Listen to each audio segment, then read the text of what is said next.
Forbidden Christian History. The Secret. The Lost Book of Adam and Eve. Exposes. Have you ever wondered what really happened after the gates of Eden closed? What if I told you that buried beneath centuries of church doctrine lies a forbidden manuscript that reveals truth so profound, so unsettling that religious authorities have fought to keep it the world?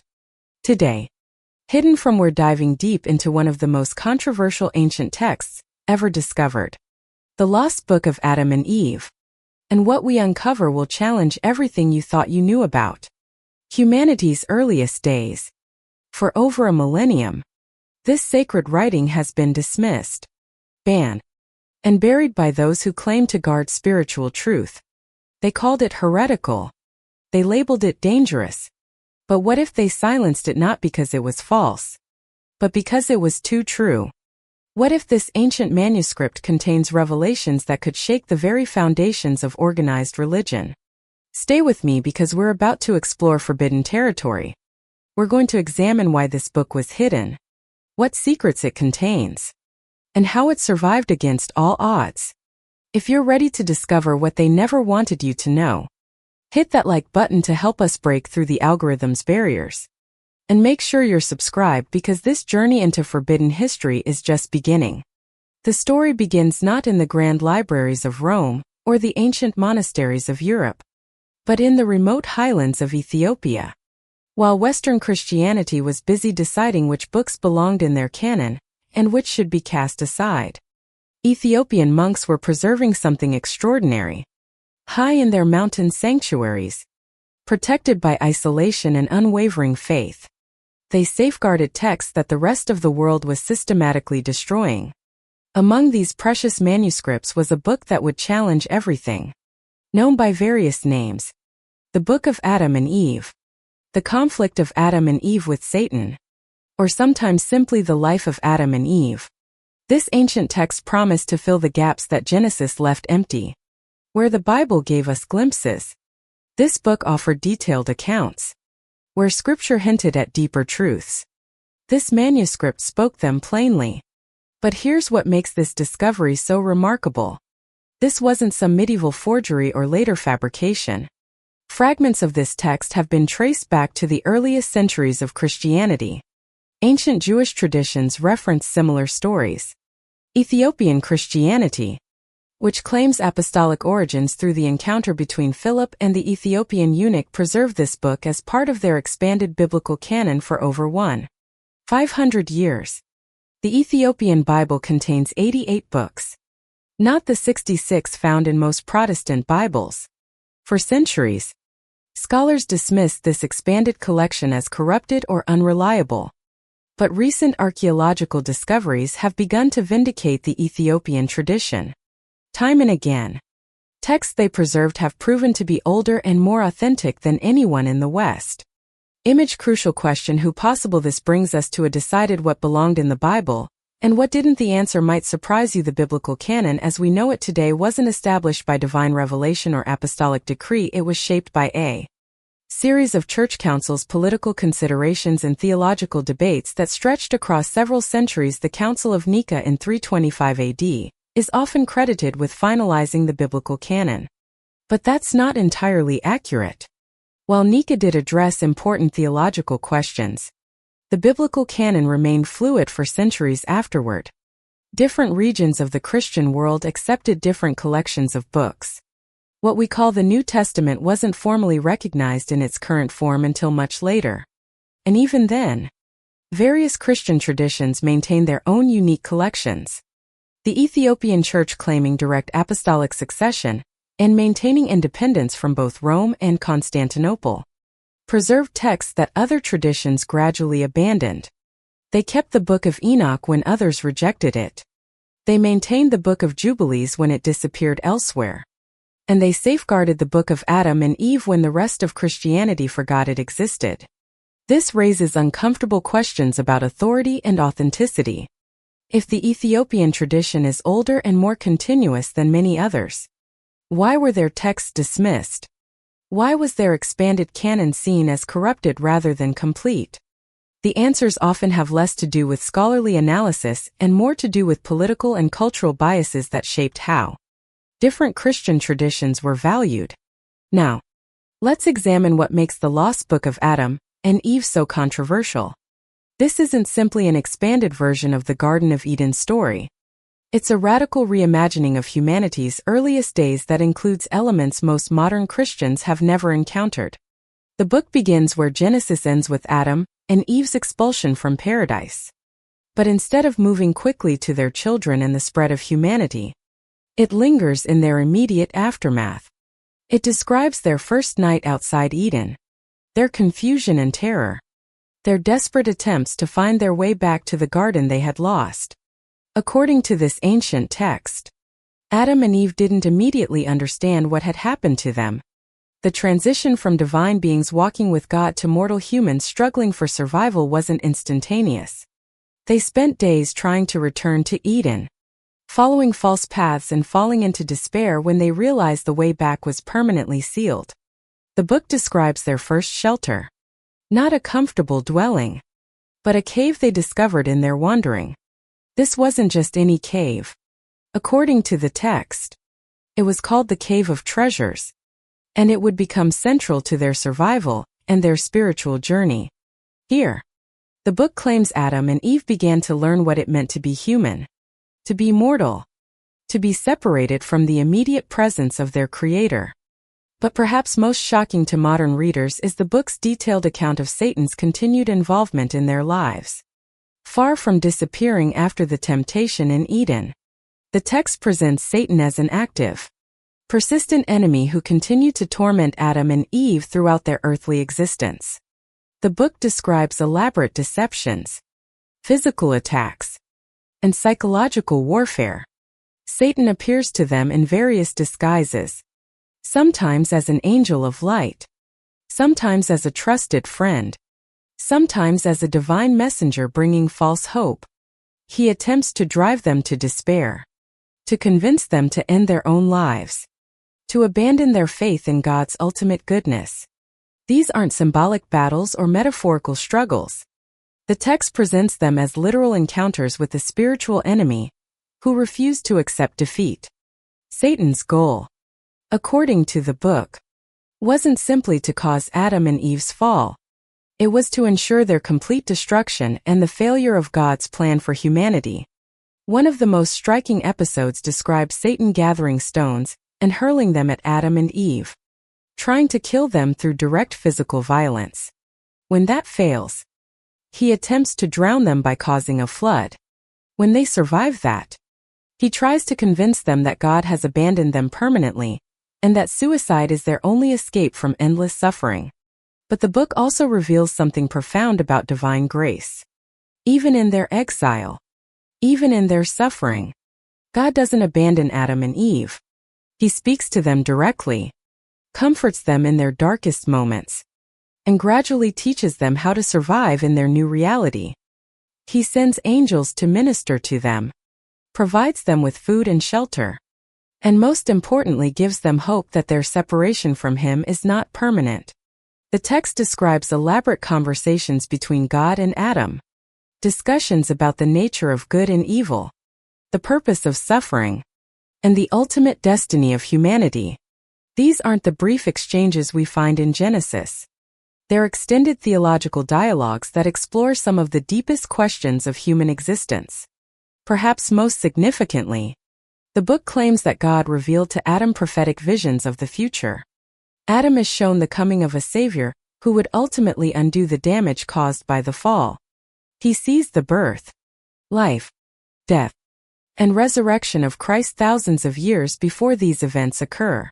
In essence, the gospel message is revealed to humanity's first parents as a source of hope during their darkest hour.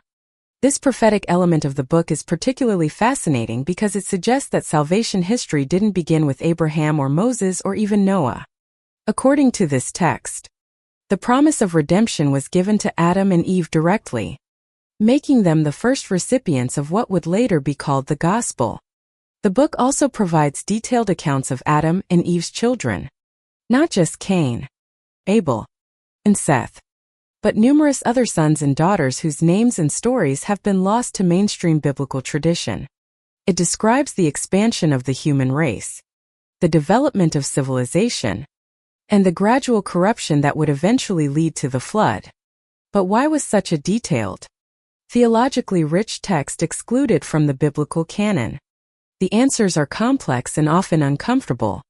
Some scholars argue that the book's elaborate supernatural elements, its detailed descriptions of angelic and demonic encounters, were seen as too fantastic for inclusion in Scripture.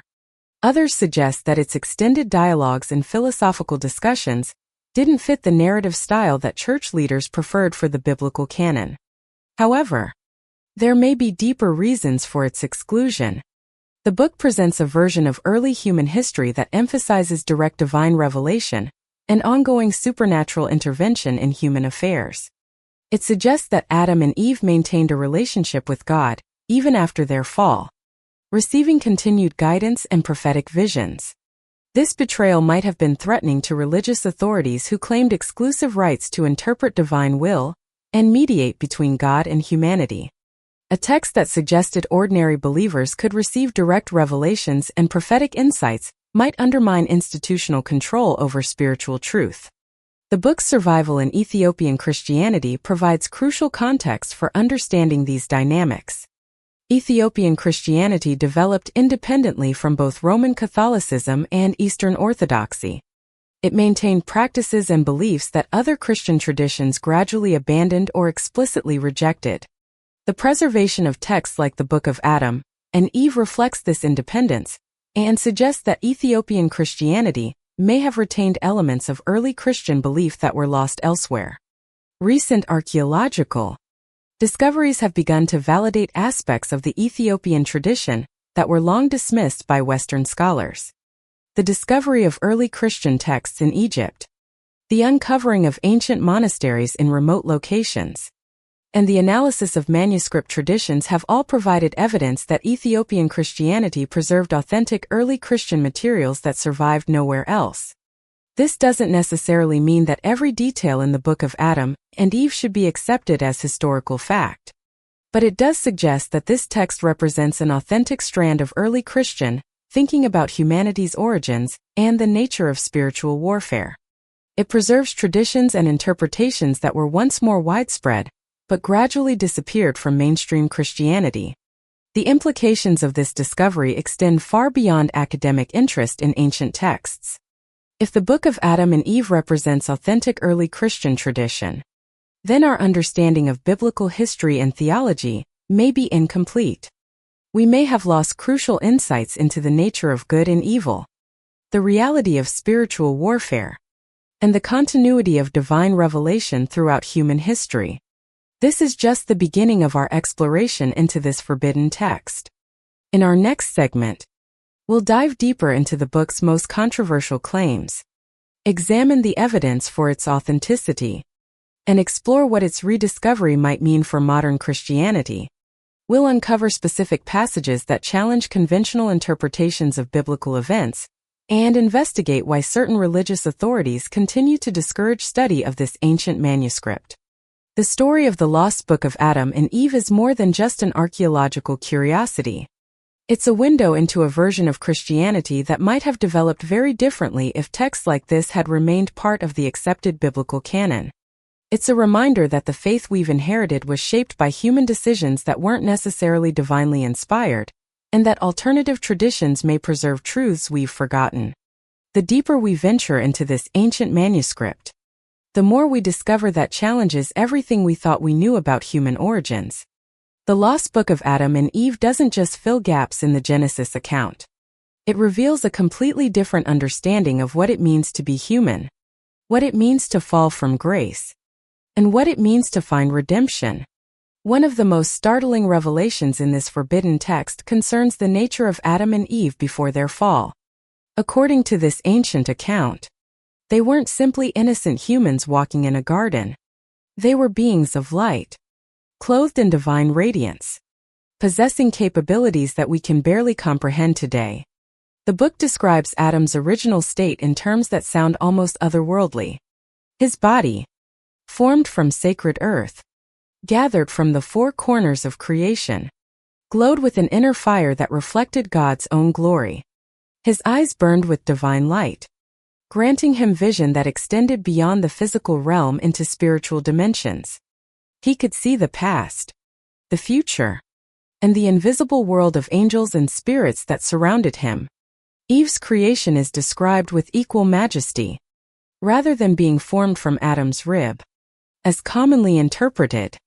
This text suggests she was crafted from celestial light itself, starlight captured from the heavens and shaped into human form. She possessed wisdom and intuition that perfectly complemented Adam's strength and vision. Together, they represented the complete image of God, neither one subordinate to the other, but both equal partners in divine purpose. This portrayal radically alters our understanding of what was lost in the fall. According to the lost book of Adam and Eve, when our first parents disobeyed God, they didn't simply lose access to a garden. They lost their divine nature, their supernatural abilities, their direct connection to the Creator. The light that once emanated from their beings grew dim. The spiritual sight that once allowed them to perceive invisible realities became clouded. They literally became less than they were created to be. But here's what makes this account so powerful. It insists that this divine spark wasn't completely extinguished. Even in their fallen state, even in their exile from Eden, Adam and Eve retained a glimmer of their original glory. And according to this ancient text, that same spark exists within every human being born since. This understanding transforms how we view human potential and divine purpose. We're not just fallen creatures awaiting salvation. We're beings who carry within us the memory of divine glory, the capacity for spiritual sight, the potential for direct communion with our Creator. The goal of spiritual life isn't just forgiveness for sin, but restoration of our original nature as beings of light. The book's description of Eden itself challenges conventional interpretations. This wasn't simply a beautiful garden with fruit trees and pleasant streams. According to this ancient account, Eden was a dimensional bridge between heaven and earth, a place where spiritual and physical realities intersected perfectly. The text describes 3 sacred trees at Eden's heart, each serving a specific divine purpose. The tree of life offered immortality to those who partook of its fruit. The tree of light granted divine wisdom and spiritual illumination. And the tree of knowledge, the one from which Adam and Eve were forbidden to eat, contained understanding of both good and evil, past and future, the complete spectrum of cosmic truth. The prohibition against eating from the tree of knowledge wasn't arbitrary or cruel. According to this account, it was protective. God knew that such total knowledge would overwhelm beings who hadn't yet developed the spiritual maturity to handle it responsibly.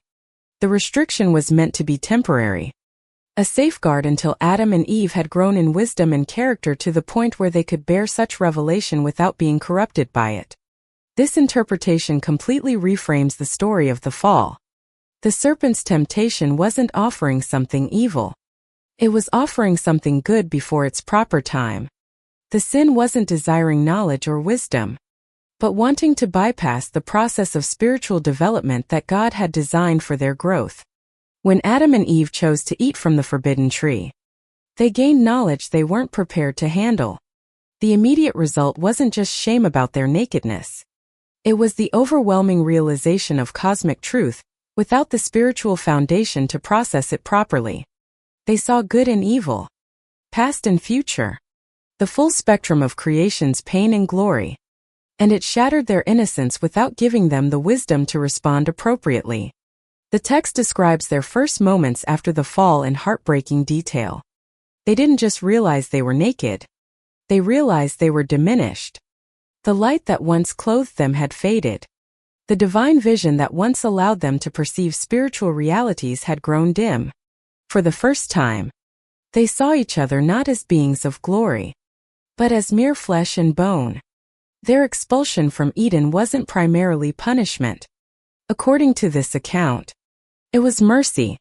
In their diminished state, if they had eaten from the tree of life, they would have been locked forever in a condition of partial knowledge and spiritual blindness. By preventing their access to immortality, God preserved their opportunity for eventual restoration. But perhaps the most controversial aspect of this ancient text is its detailed account of what happened after the expulsion. The Lost Book of Adam and Eve presents a version of early human history that's far more supernatural, far more dramatic, and far more hopeful than anything found in conventional biblical interpretation. According to this manuscript, Satan's involvement in human affairs didn't end with the temptation in Eden. If anything, it intensified. The text describes a spiritual war that continued for centuries with Satan and his fallen angels actively working to corrupt and destroy humanity while God and his holy angels fought to preserve and guide the human race.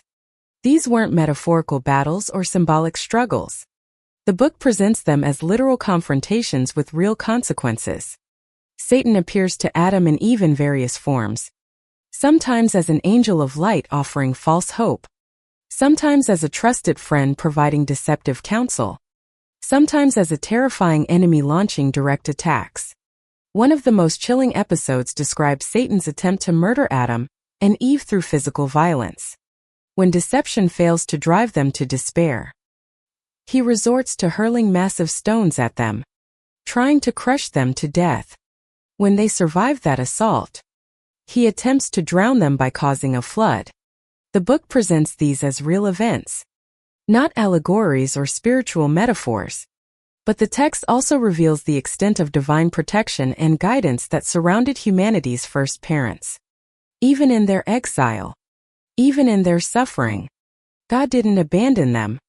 He spoke to them directly, providing comfort, instruction, and most importantly, hope for eventual restoration. The book describes elaborate conversations between God and Adam that explore some of the deepest theological questions imaginable. Why does suffering exist? How can good come from evil? What is the ultimate purpose of human existence? These dialogues read like advanced theological treatises, suggesting that Adam possessed wisdom and insight that we might not expect from someone so recently fallen. Perhaps most remarkably, the text claims that God revealed to Adam prophetic visions of humanity's future salvation. Adam is shown the coming of a Messiah who would undo the damage caused by the fall, restore humanity's divine nature, and ultimately reconcile heaven and earth. In essence, the gospel message, the promise of redemption through divine sacrifice, was revealed to humanity's first parents as a source of hope during their darkest hour. This prophetic element transforms our understanding of salvation history. Instead of beginning with Abraham's call or Moses' revelation, the promise of redemption stretches back to humanity's very beginning. Adam and Eve become the first recipients of what would later be called the gospel, making them not just the source of humanity's problem, but witnesses to its ultimate solution. The book also provides extensive details about Adam and Eve's family life that are completely absent from Genesis. It names their daughters, describes the marriages of their children, and explains how the human race expanded from two individuals to populate the earth.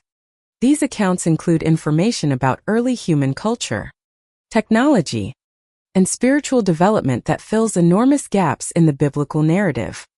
According to this text, Cain and Abel each had twin sisters, and the conflict between the brothers involved not just their offerings to God, but competition for marriage partners. The first murder in human history was motivated not just by jealousy over divine favor, but by romantic rivalry and sexual desire. This adds psychological complexity to the story that makes it feel more human and more believable. The book describes how different branches of Adam's family developed different approaches to life and spirituality. Some, following Cain's example, focused on building cities and developing technology. Others, following Seth's path, emphasized spiritual development and maintaining connection with God. These two streams of human civilization, the technological and the spiritual, would continue throughout history, sometimes complementing each other, sometimes in conflict. But why would such detailed, theologically rich material be excluded from the biblical canon? The answers become clearer when we understand the political and theological pressures that shaped early Christianity. Church leaders weren't just deciding which books were divinely inspired. They were determining which interpretations of Christian faith would be considered orthodox, and which would be labeled heretical. The Lost Book of Adam and Eve presents a version of Christianity that emphasizes direct divine revelation, ongoing supernatural intervention, and the possibility of spiritual experiences that transcend normal human limitations. This might have been threatening to religious authorities who claimed exclusive rights to interpret God's will and mediate between heaven and humanity. A text that suggested ordinary believers could receive prophetic visions, experience direct divine communication, and access supernatural wisdom might undermine institutional control over spiritual truth. It's easier to maintain religious authority when divine revelation is confined to officially recognized channels than when it's presented as potentially available to anyone who seeks it with sufficient faith and dedication. The book's preservation in Ethiopian Christianity provides crucial insight into these dynamics. Ethiopian Christianity developed independently from both Roman and Byzantine influences. It maintained practices, beliefs, and texts that other Christian traditions gradually abandoned or explicitly rejected. The fact that they preserved the Lost Book of Adam and Eve as part of their biblical canon for over 15 centuries suggests they saw value in its message that other traditions chose to suppress. Recent archaeological discoveries have begun to vindicate aspects of Ethiopian Christian tradition that Western scholars long dismissed as corrupted or unreliable. Time and again, texts preserved in Ethiopia have proven to be older and more authentic than anyone imagined possible.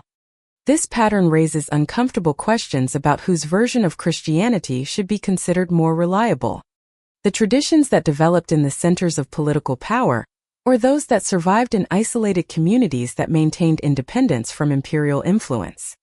The implications extend far beyond academic curiosity about ancient manuscripts.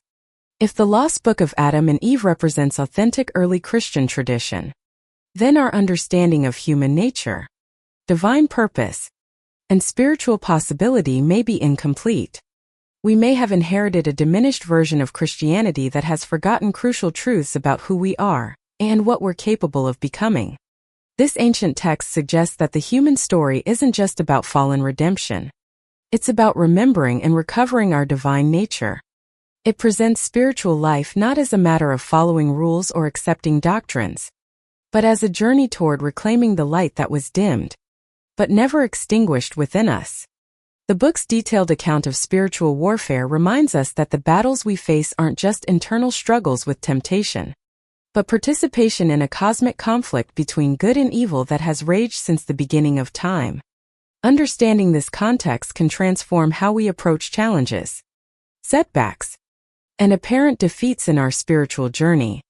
Most importantly, the text's emphasis on direct divine communication and prophetic revelation suggests that the age of miracles and supernatural guidance didn't end with the apostolic era. If this ancient account is accurate, then God continues to speak directly to those who seek Him with sincere hearts, continues to provide supernatural assistance to those who need it, and continues to reveal prophetic insights to those prepared to receive them. The Lost Book of Adam and Eve isn't just a historical curiosity. It's a window into a version of Christianity that might have developed very differently if texts like this had remained part of the accepted biblical canon. It challenges us to consider whether the faith we've inherited represents the complete truth, or just the portions that survived centuries of theological and political filtering. As we delve deeper into this forbidden manuscript, we encounter revelations that grow increasingly disturbing to conventional religious thought. The Lost Book of Adam and Eve doesn't just challenge what we've been taught about human origins. It fundamentally reimagines the entire spiritual landscape of existence. One of the most shocking aspects of this ancient text concerns the true nature of time itself within the context of human experience.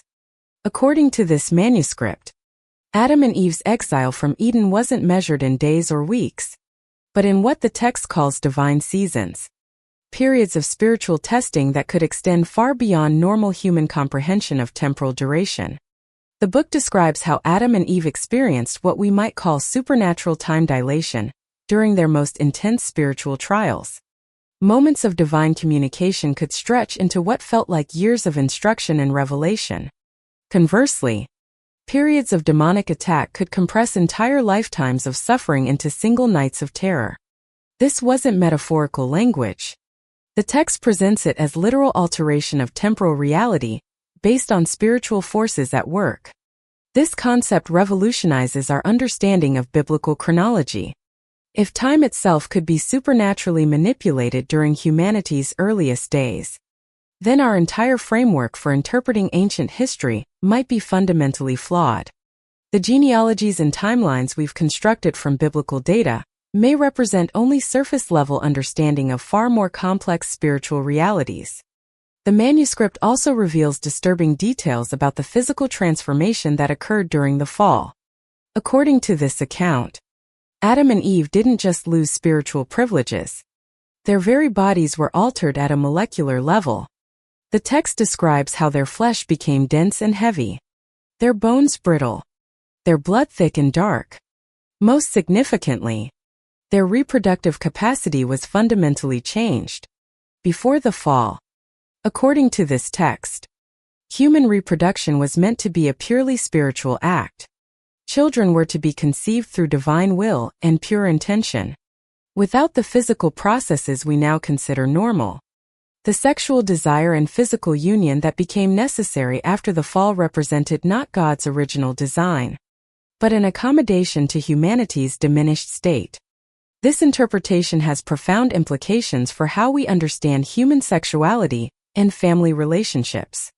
Rather than seeing physical intimacy as inherently good or inherently sinful, this ancient text presents it as a temporary necessity, a bridge between our fallen condition and our eventual restoration to divine nature. The book goes on to describe how this change affected Adam and Eve's relationship with each other. Before the fall, they communicated through what the text calls light language, direct transmission of thoughts and emotions through their divine radiance. After the fall, they were forced to rely on crude vocal sounds and physical gestures, leading to misunderstandings and conflicts that were impossible in their original state.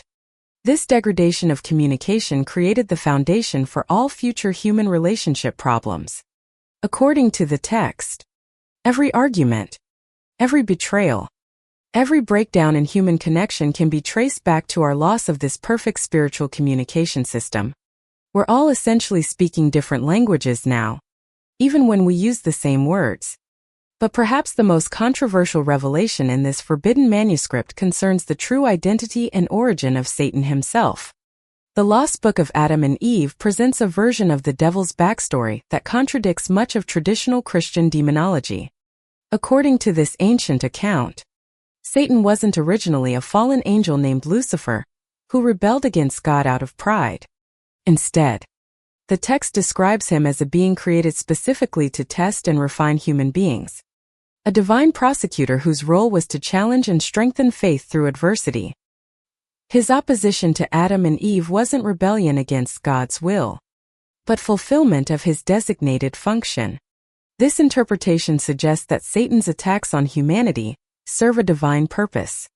Even when they cause tremendous suffering, every temptation, every trial, every moment of spiritual warfare represents an opportunity for human beings to develop spiritual strength and demonstrate their commitment to divine principles. The text describes elaborate testing scenarios orchestrated by Satan under divine supervision. These weren't random attacks or chaotic evil, but carefully designed spiritual examinations meant to reveal and develop different aspects of human character. Adam and Eve's responses to these tests would determine not just their own spiritual development, but the trajectory of all future human evolution. This theological framework completely reframes how we understand suffering and evil in the world. Rather than seeing hardship as evidence of God's absence or cruelty, this ancient text presents it as proof of God's commitment to human spiritual development. Every challenge becomes an opportunity for growth, every setback a chance to demonstrate faith. The book also reveals stunning details about the angelic realm and its relationship to human affairs. According to this manuscript, angels aren't distant spiritual beings who occasionally intervene in human events. They're active participants in an ongoing cosmic drama, with different orders of angels assigned specific roles in human spiritual development. The text describes guardian angels who were assigned to individual human beings from the moment of creation. These weren't just protective spirits, but divine tutors responsible for guiding human spiritual evolution. Each person was paired with an angel whose own spiritual advancement depended on successfully shepherding their human charge through the challenges of earthly existence. This creates a fascinating dynamic where human and angelic destinies are intertwined. Our spiritual choices don't just affect our own eternal fate. They impact the angels assigned to guide us. This adds tremendous weight to moral decisions and suggests that human behavior has cosmic consequences we rarely consider. The manuscript also describes fallen angels who chose to abandon their assigned roles and pursue their own agenda. Unlike the traditional narrative of a single rebellion led by Lucifer, this text presents ongoing defections and betrayals within the angelic ranks. Some angels became corrupted by excessive attachment to their human charges, leading them to interfere with divine plans in misguided attempts to protect people from necessary suffering. Other angels fell into what the text calls knowledge pride, becoming so fascinated with divine secrets that they forgot their service obligations and began hoarding wisdom for personal gratification. Still, others succumbed to what might be called power addiction, using their supernatural abilities for personal satisfaction rather than human benefit. These fallen angels didn't disappear into some distant hell. According to the lost book of Adam and Eve, they remained active on earth, continuing to interact with human beings, but now serving their own interests rather than divine purposes. They became the source of false religious teachings, deceptive spiritual experiences, and corrupted wisdom traditions that would plague humanity throughout history. This explains why the text places such emphasis on discernment and spiritual testing. Not every supernatural experience or mystical revelation comes from divine sources. Fallen angels retain many of their original abilities and can produce convincing counterfeits of authentic spiritual phenomena. Learning to distinguish between divine and demonic influences becomes crucial for anyone seeking genuine spiritual advancement. The book provides detailed instructions for such discernment, describing specific signs and tests that can reveal the true source of spiritual experiences. Divine communications, according to the text, always lead to increased humility, greater love for others, and deeper commitment to righteousness. They produce peace even in the midst of challenging circumstances and create unity between people of genuine faith. Demonic influences, by contrast, generate pride, division, and moral compromise. They may initially appear beneficial or enlightening, but they ultimately lead to spiritual confusion, relational breakdown, and ethical deterioration. Even when they produce temporary pleasure or apparent success, they leave people spiritually weakened and more vulnerable to future deception. The manuscript's treatment of prophecy and divine revelation is particularly significant for understanding why it was excluded from mainstream Christian canon. According to this text, prophetic ability wasn't limited to specially chosen individuals like biblical prophets. Instead, it was presented as a natural human capacity that could be developed through proper spiritual discipline and divine grace. The book describes how Adam received increasingly detailed prophetic visions as he matured spiritually during his exile from Eden. These weren't one-time supernatural events, but an ongoing process of divine education that continued throughout his earthly life. God revealed to him not just future events, but the spiritual principles and cosmic laws that govern all existence. Most remarkably, the text claims that this prophetic capacity was passed down to Adam's descendants and remains available to all human beings who seek it with sufficient dedication. The implication is that anyone can potentially receive direct divine revelation, prophetic insights, and supernatural guidance if they're willing to undergo the necessary spiritual preparation. This democratization of prophetic ability would have been deeply threatening to religious authorities who claimed exclusive rights to interpret divine will. If ordinary believers could receive their own revelations and prophetic insights, it would undermine the institutional control that religious hierarchies depended upon for their power and influence. The book also describes how these prophetic abilities were gradually suppressed and forgotten as human civilization became increasingly corrupt. Each generation retained less spiritual sensitivity than the previous one until most people completely lost awareness of their divine heritage and supernatural potential. According to the text, this wasn't an inevitable decline, but the result of deliberate choices to prioritize material concerns over spiritual development. As humans became more focused on physical comfort, technological advancement, and social status, they gradually abandoned the practices and disciplines necessary for maintaining connection with divine realms. The Lost Book of Adam and Eve presents this spiritual decline as the real tragedy of human history. Not just the loss of Eden, but the loss of our divine nature and supernatural abilities. We've forgotten who we really are and what we're capable of becoming. But the text also offers hope for recovery. According to this ancient manuscript, the spiritual capacities that were lost can be regained through proper understanding and dedicated practice. The divine spark that was dimmed but never extinguished can be rekindled. The prophetic abilities that were suppressed can be restored. The supernatural wisdom that was forgotten can be remembered. This restoration isn't just individual, it's collective. The book describes how groups of people working together in spiritual unity can accomplish things that seem impossible for individuals acting alone.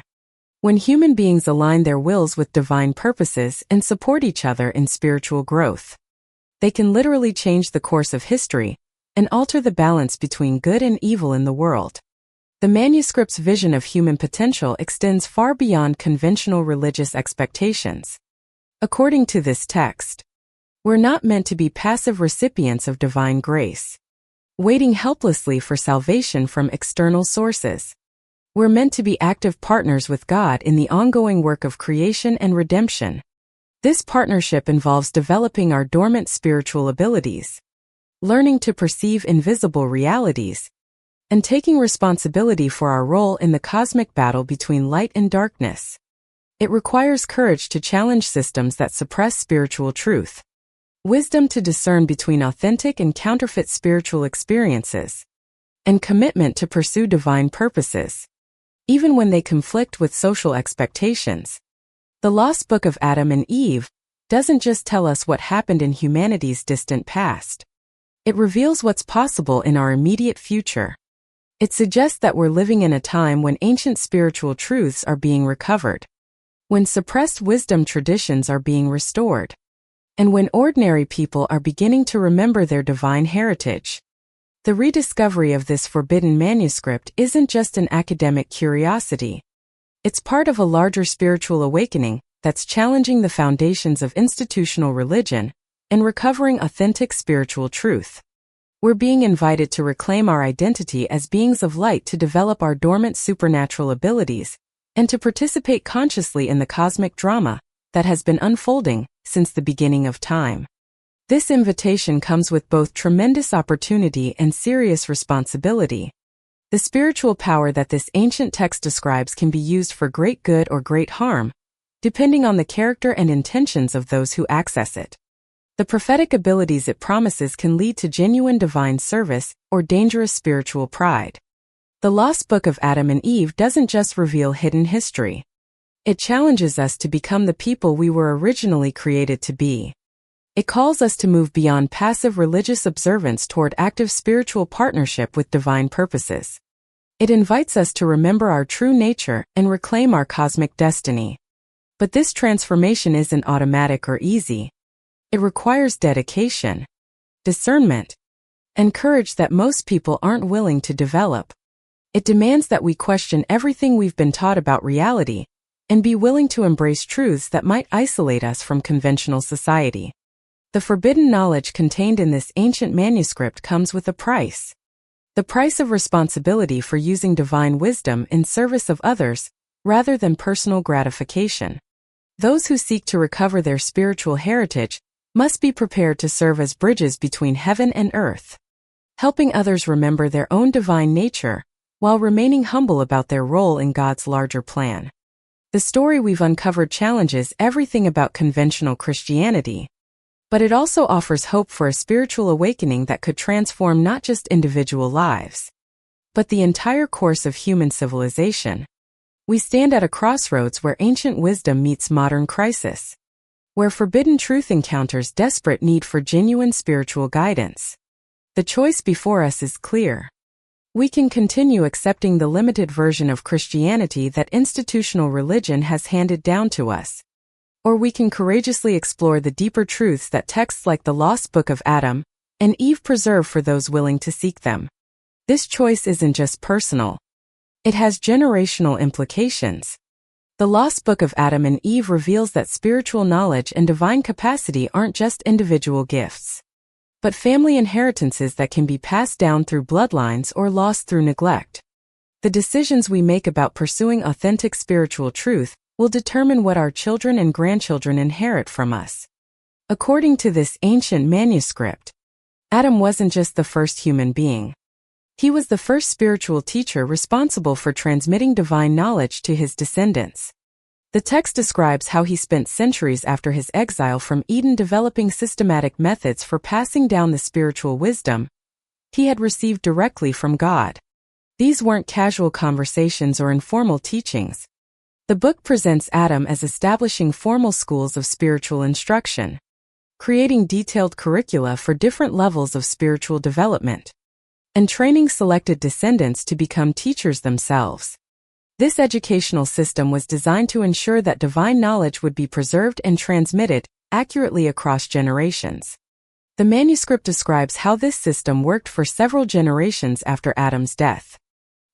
His son Seth became the primary guardian of these teachings, establishing a lineage of spiritual instructors who maintained the purity of divine revelation. These teachers didn't just preserve information, they maintained the living connection between heaven and earth that made ongoing divine communication possible. But the text also describes how this system gradually broke down as human civilization became more complex and corrupted. Later generations began modifying the teachings to suit their own preferences and political needs. Pure spiritual instruction became mixed with human philosophy and cultural assumptions. Divine revelation became filtered through institutional interests. By the time of Noah's flood, according to this account, authentic spiritual knowledge had become so corrupted and diluted that most people had lost all connection to their divine heritage. The flood wasn't just punishment for moral corruption. It was a divine reset intended to preserve the pure lineage through which authentic spiritual truth could be recovered. This historical pattern has repeated itself throughout human history. Periods of spiritual awakening and divine revelation are followed by gradual corruption and institutional capture. Pure truth becomes mixed with human error. Living spiritual experience becomes replaced by dead religious ritual. The Lost Book of Adam and Eve suggests that we're currently living through another such cycle. Ancient spiritual truths are being recovered and made available to those who seek them. But they're also being corrupted and commercialized by people more interested in personal gain than divine service. The manuscript warns against this corruption by providing specific criteria for identifying authentic spiritual teachers and genuine divine revelation. True spiritual instruction, according to the text, always emphasizes humility over pride, service over personal advancement, and divine will over human preference. Authentic spiritual teachers don't seek personal glory or material gain from their teaching. They don't claim exclusive access to divine truth or demand unquestioning obedience from their students. Instead, they point people toward direct relationship with God and encourage independent spiritual development. Genuine divine revelation produces specific fruits in people's lives. It increases their capacity for love, strengthens their commitment to righteousness, and develops their ability to discern between good and evil. It creates unity between people of different backgrounds, while maintaining respect for individual spiritual journeys. Counterfeit spiritual teaching, by contrast, generates division, promotes spiritual pride, and ultimately leads people away from genuine divine connection. It may initially appear beneficial or enlightening, but it produces confusion, moral compromise, and relational breakdown over time. The book provides detailed instructions for testing spiritual experiences and evaluating spiritual teachers. These tests aren't based on external credentials or institutional authority. but on the actual fruits produced in people's lives and the alignment with divine principles revealed in authentic scripture. According to this ancient text, the ability to make these distinctions isn't just intellectual. It requires spiritual sensitivity that must be developed through practice and divine grace. This discernment is presented as one of the most crucial skills for anyone seeking authentic spiritual growth in a world filled with deceptive alternatives. The manuscript also reveals disturbing information about how spiritual deception operates at institutional levels. According to this account, fallen angels don't just tempt individuals. They systematically infiltrate religious organizations, educational systems, and cultural institutions to promote false spiritual teachings on a massive scale. These infiltrations aren't always obvious or dramatic. Often, they involve subtle shifts in emphasis, gradual changes in doctrine, or slow erosion of spiritual practices that maintain connection with divine realms. Over time, entire religious traditions can become corrupted without most of their followers realizing what has happened. The text describes how this process operated in ancient times, leading to the development of false religious systems that mix divine truth with demonic deception. These hybrid religions often retained enough authentic spiritual elements to seem credible, while introducing teachings that ultimately led people away from genuine divine connection. This historical pattern explains why the lost book of Adam and Eve was excluded from mainstream Christian canon. If this text accurately describes how spiritual deception operates at institutional levels, then its preservation would threaten the very systems that had become corrupted by fallen angelic influence. The manuscript suggests that similar processes are operating in modern times with fallen angels working to corrupt contemporary spiritual movements and religious institutions. This creates a challenging environment for anyone seeking authentic spiritual truth, since even seemingly legitimate religious authorities may be compromised. But the text also provides hope by describing how divine truth has always survived through hidden channels and faithful remnants. In every generation, according to this account, God preserves authentic spiritual knowledge through people who maintain pure connection with divine realms despite institutional corruption. These faithful remnants don't usually hold official religious positions or enjoy public recognition. They're often marginalized or persecuted by corrupt religious establishments. But they maintain the living connection between heaven and earth that makes ongoing divine revelation possible. The lost book of Adam and Eve suggests that we're currently living in a time when these hidden streams of authentic spiritual truth are being revealed to wider audiences. Ancient manuscripts are being discovered, suppressed teachings are being recovered, and people are beginning to remember spiritual capacities they had forgotten. This recovery process isn't happening through official religious channels or institutional initiatives.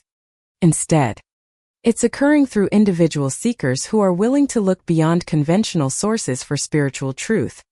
These people are rediscovering direct connection with divine realms and recovering supernatural abilities that mainstream religion claims ended with the biblical era.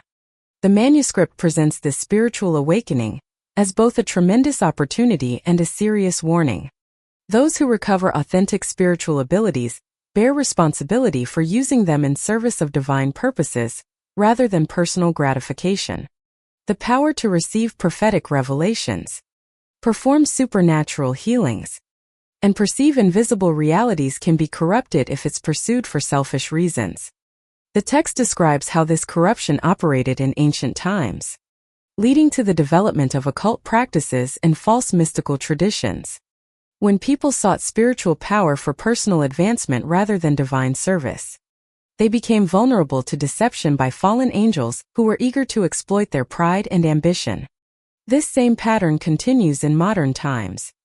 The recovery of authentic spiritual abilities is accompanied by proliferation of counterfeit alternatives that promise similar results through easier methods.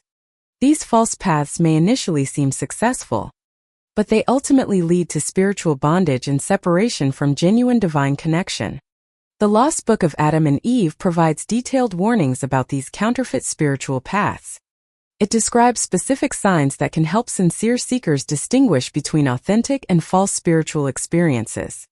It also outlines the character development and spiritual disciplines necessary for safely accessing supernatural abilities without being corrupted by them. According to this ancient text, the most important protection against spiritual deception is maintaining pure motivation for seeking divine truth. Those who pursue spiritual development primarily to serve others and glorify God are protected by divine grace from most forms of deception. Those who seek spiritual power for personal reasons become vulnerable to fallen angelic manipulation. The manuscript also emphasizes the importance of community in spiritual development. Isolated individuals are more susceptible to deception than those who maintain accountability relationships with other sincere seekers. But this community must be based on shared commitment to divine truth, rather than institutional loyalty or social conformity.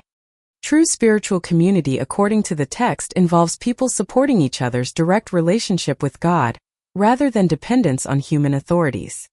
Members of such communities encourage each other to seek personal divine revelation, while providing discernment and accountability to prevent individual deception. The Lost Book of Adam and Eve describes how such communities operated in ancient times, and how they can be restored in modern contexts. These weren't formal organizations with official structures, but organic relationships between people who recognized each other's authentic spiritual commitment and supported each other's growth. The text suggests that the formation of such communities is one of the key signs that authentic spiritual awakening is occurring. When people begin recovering direct connection with divine realms, they naturally seek fellowship with others who share their spiritual experience and commitment. But the manuscript also warns that these communities will face opposition from both corrupt religious institutions and secular authorities who feel threatened by people claiming direct access to divine truth. Throughout history, authentic spiritual communities have been persecuted, suppressed, or forced underground by powers that depend on controlling access to spiritual authority. This opposition isn't just external. It also comes from within, as fallen angels work to infiltrate and corrupt authentic spiritual communities, just as they corrupt religious institutions. Maintaining the purity and authenticity of spiritual community requires constant vigilance and dependence on divine guidance. The Lost Book of Adam and Eve concludes with prophetic visions that Adam received about humanity's ultimate destiny. According to this ancient account, the spiritual awakening currently beginning will eventually lead to complete restoration of humanity's divine nature and supernatural abilities. This restoration won't happen automatically or universally. It will require individual choice and commitment from people who are willing to pursue authentic spiritual development, despite social pressure and institutional opposition. But those who make this choice will recover capacities that seem impossible from our current perspective. The text describes a future time when human beings will again communicate through direct spiritual connection. When prophetic revelation will be common rather than rare. When supernatural healing will be normal rather than miraculous. This isn't presented as a distant millennial kingdom, but as a possibility that could emerge within current human generations. But this transformation requires a critical mass of people who recover their spiritual heritage and begin operating in supernatural abilities. The Lost Book of Adam and Eve suggests that we're approaching that critical threshold as ancient spiritual truths are being recovered and made available to wider audiences than ever before. The choice facing each individual is whether to participate in this spiritual awakening or remain trapped in the limited consciousness that institutional religion and secular materialism have promoted. This choice will determine not just personal destiny, but the entire trajectory of human civilization. The forbidden knowledge contained in this ancient manuscript isn't just historical information. It's a roadmap for recovering our divine heritage and fulfilling our cosmic purpose. But accessing this knowledge requires courage to question everything we've been taught about reality and commitment to pursue truth regardless of social consequences. The Lost Book of Adam and Eve doesn't just reveal what happened in humanity's distant past. It unveils what's possible in our immediate future. It challenges us to remember who we really are, reclaim what we've lost, and become what we were always meant to be. This ancient text stands as testament to the fact that divine truth cannot be permanently suppressed. No matter how many books are banned, How many teachings are corrupted or how many authentic spiritual leaders are silenced? The core message survives. It emerges in each generation through people who are willing to seek beyond conventional sources and pay the price for authentic spiritual development. We stand at a moment in history when this forbidden knowledge is becoming available to anyone sincere enough to seek it and courageous enough to act upon it. The question isn't whether these ancient truths are real. The question is whether we're prepared to embrace them and live according to their implications. The Lost Book of Adam and Eve offers us a choice between comfortable religious conformity and dangerous spiritual adventure. It invites us to move beyond passive belief toward active participation in the cosmic drama that has been unfolding since the beginning of time. This invitation comes with no guarantees of ease or safety. The path it describes is challenging, requiring sacrifice and commitment that most people aren't willing to make. But for those who accept the challenge, it promises recovery of abilities and experiences that make ordinary human existence seem pale by comparison. The ancient manuscript reminds us that we weren't created to be passive observers of spiritual reality. We were designed to be active participants in divine purposes. We carry within us the capacity to commune directly with our Creator, to receive prophetic revelations, to exercise supernatural abilities, and to participate consciously in the ongoing work of creation and redemption. But recovering these capacities requires more than intellectual understanding. It demands transformation of character, purification of motivation, and alignment of will with divine purposes. The Lost Book of Adam and Eve doesn't just reveal hidden history. It calls us to become the people we were originally created to be. This calling echoes across the centuries from humanity's first parents to everyone who reads these words today. The same choice that confronted Adam and Eve in Eden confronts us now. Will we trust divine wisdom or rely on human understanding? Will we pursue spiritual development or settle for material comfort? Will we seek authentic relationship with God or accept institutional substitutes? The forbidden book that religious authorities tried to bury has emerged from its hiding place to challenge a new generation. Its message is clear.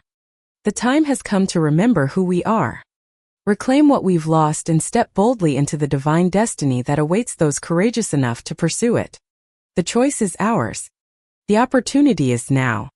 The ancient wisdom preserved in this forbidden text awaits those ready to receive it and act upon its revolutionary implications for human potential and spiritual possibility. The revelations don't stop there. What we discover next in this forbidden manuscript challenges the very foundation of everything we think we know about the nature of good and evil itself. The Lost Book of Adam and Eve presents a cosmological framework so radical, so fundamentally different from conventional theology that it forces us to reconsider the entire purpose of human existence on Earth.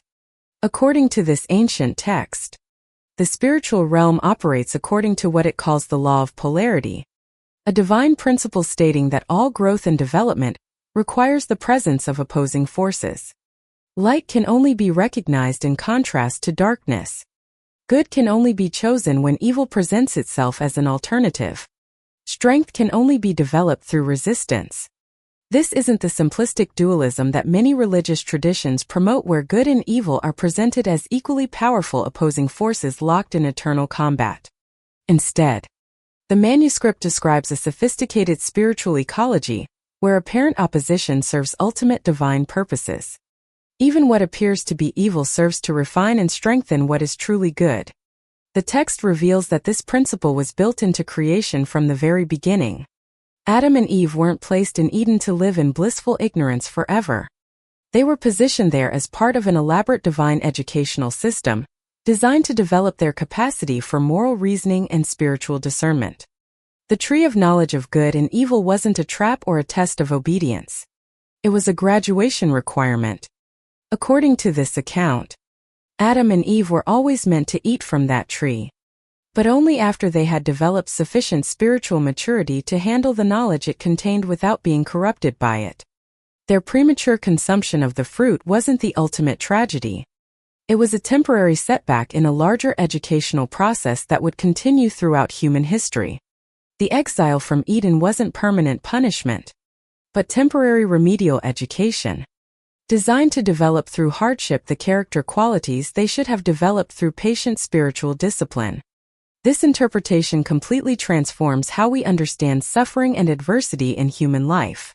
Rather than seeing difficulties as evidence of divine displeasure or cosmic injustice, this ancient framework presents them as precisely calibrated educational experiences designed to develop specific aspects of character and spiritual capacity. Every challenge we face according to this text is perfectly matched to our current level of spiritual development and our particular areas of needed growth. Nothing we encounter is random or meaningless.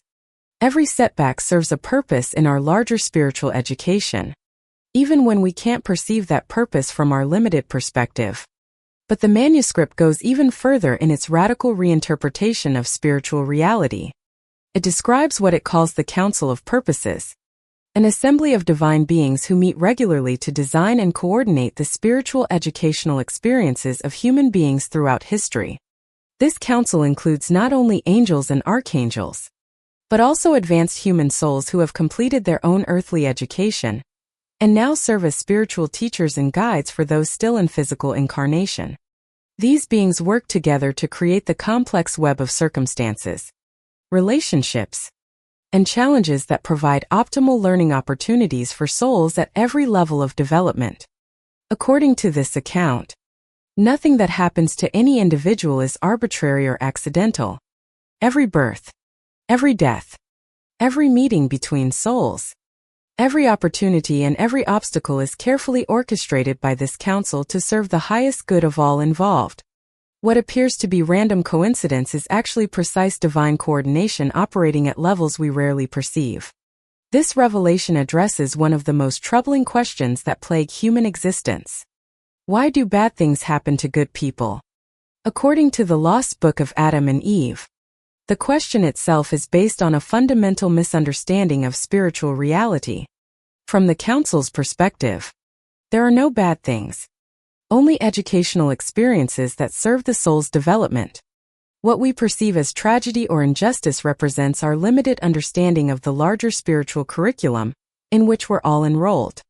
Every soul experiences exactly what it needs for optimal growth, even when those experiences involve significant challenge or apparent loss. This doesn't minimize the reality of human pain or suggest that suffering should be accepted passively. Instead, it provides a framework for understanding that pain serves a purpose, and that our response to difficult circumstances determines whether they achieve their intended educational effect. The manuscript describes how advanced souls actually volunteer for particularly challenging incarnations, because they understand that greater difficulty produces accelerated spiritual development. From this perspective, those who face the most severe trials are often the most spiritually advanced beings, choosing difficult lives specifically because they're capable of extracting maximum growth from adverse circumstances. This cosmic perspective radically alters how we evaluate success and failure in human life. Material prosperity and social recognition may indicate very little about someone's actual spiritual advancement.